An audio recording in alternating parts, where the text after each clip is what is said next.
Hello, welcome to Sugar Free. This is the Daily Tarot for Tuesday, the 5th of January, 2021. I don't know why, but 2021 has got a wonderful kind of fresh, and it's not just because it's a new year. The numbers, it's good, it's incisive, it's penetrating, it's assertive. Somehow, I like it very much. But I just have a feeling for numbers. My other half is a mathematician and he has a feeling for numbers, but it's a different sort of feeling. Anyway, let's see what we can see. We are using the ancient Italian tarot, and this will be a major arcana reading. Okay. Let's see what we get. Oh, oh,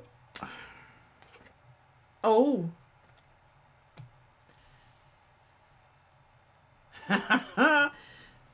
That just kind of exited from the pack.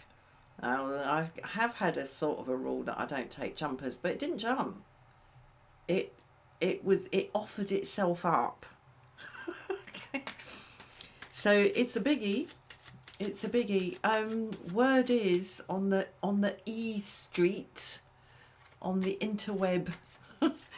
Here in the UK, we are going back into full-on first wave style lockdown.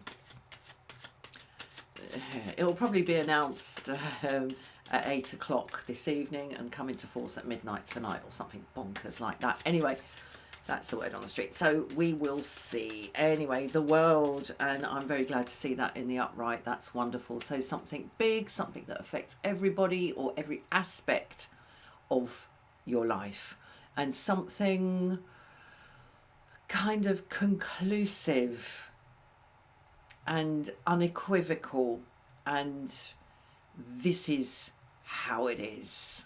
The line between the black and the white, because even when you're in the grey, there is a certain point where it crosses over. There is, and this is the point. Hermit, back into your cave, peasants. Oh dear.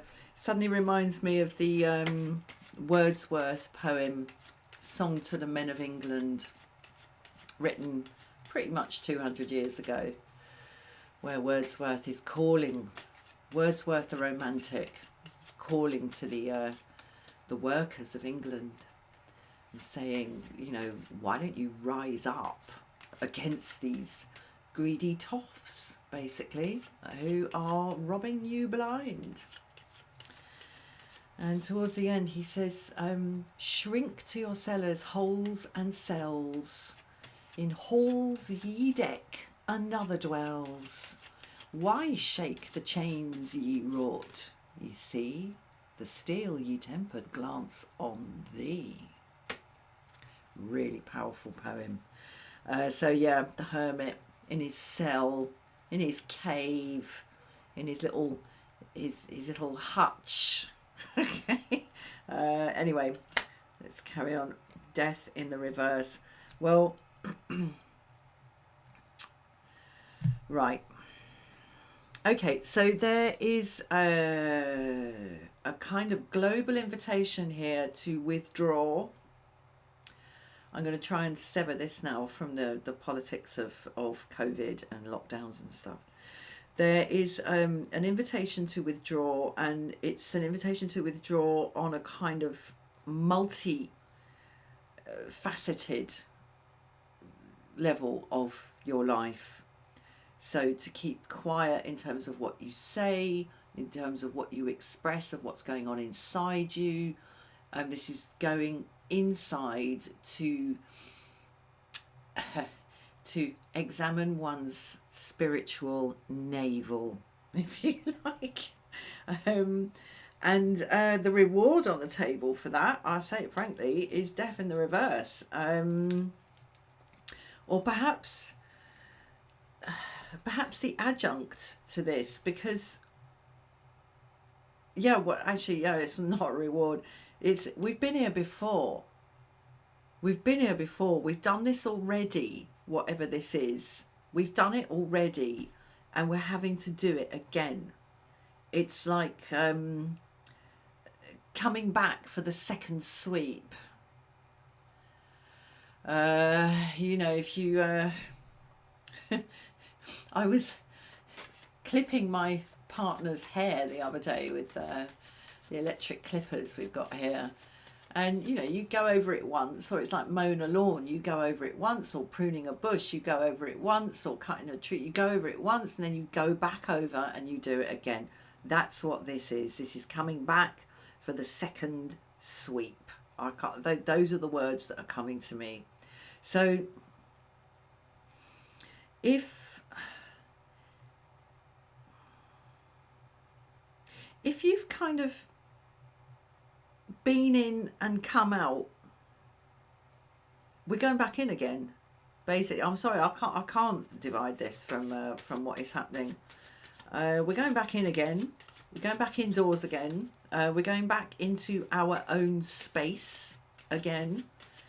And you know, it's for the second going over, the second putting the vacuum cleaner over the floor for a second time to get up what we missed the first time. That's what you know, we missed some of it. We've got to go back, do it again. Okay, any uncertainty or mystery about this will soon be dispelled. Moon in the reverse. And what I'm seeing from the moon this time is this sort of multiplicity of moons.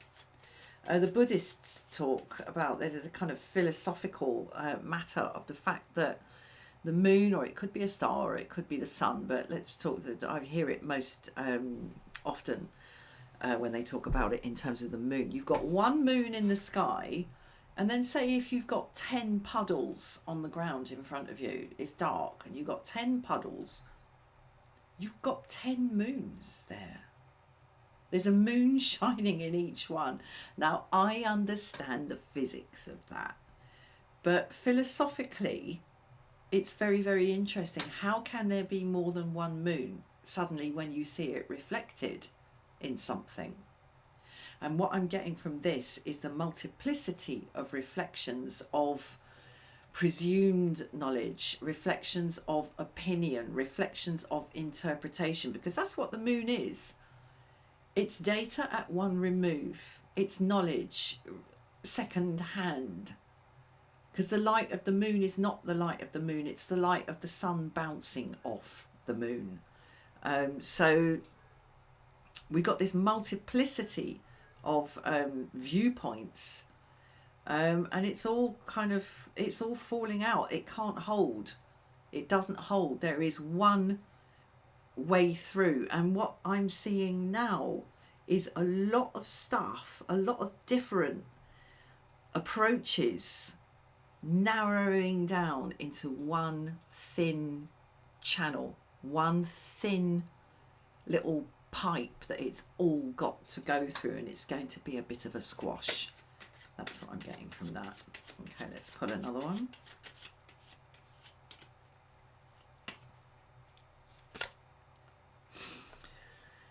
Okay, Magician in the reverse. Now, very often that brings to my mind a sort of charlatan energy, an individual lying, misrepresenting themselves, misrepresenting the facts, distraction, gaslighting, sleight of hand, snake oil merchant.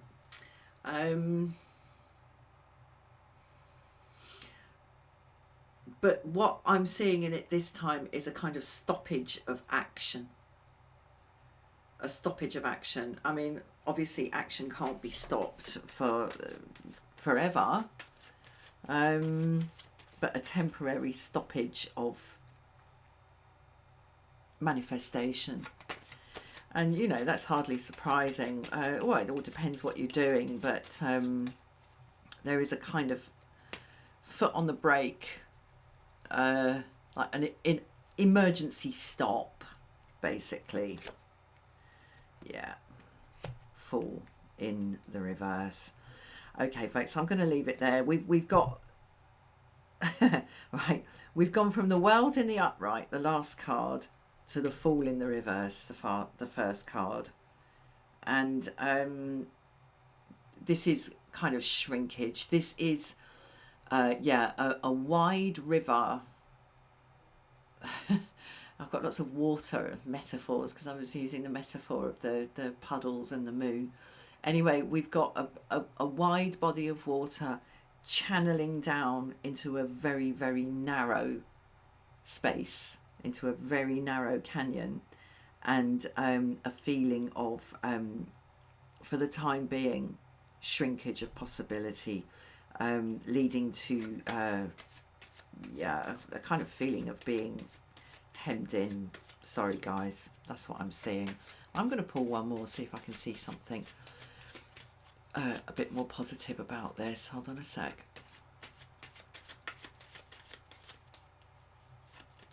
Sorry, I need one more. There we go. There we go. Okay. Tower, the worst has happened. The worst has happened. The worst of it is behind us. The shock is behind us. Whatever this is, as I say, with Death in the Reverse, this is something we've done before. We're going back for a second sweep. So any kind of hysteria or so I don't want to sound too disparaging, but weeping and wailing. We can't say we didn't see this coming. All right, I'm just going to leave it there. That's what I'm seeing in the cards. So I hope that wasn't too political or too sort of connected with current events. I wish you well, be well, and stay well. Thank you so much for watching. I'll see you again soon for another reading. Namaste.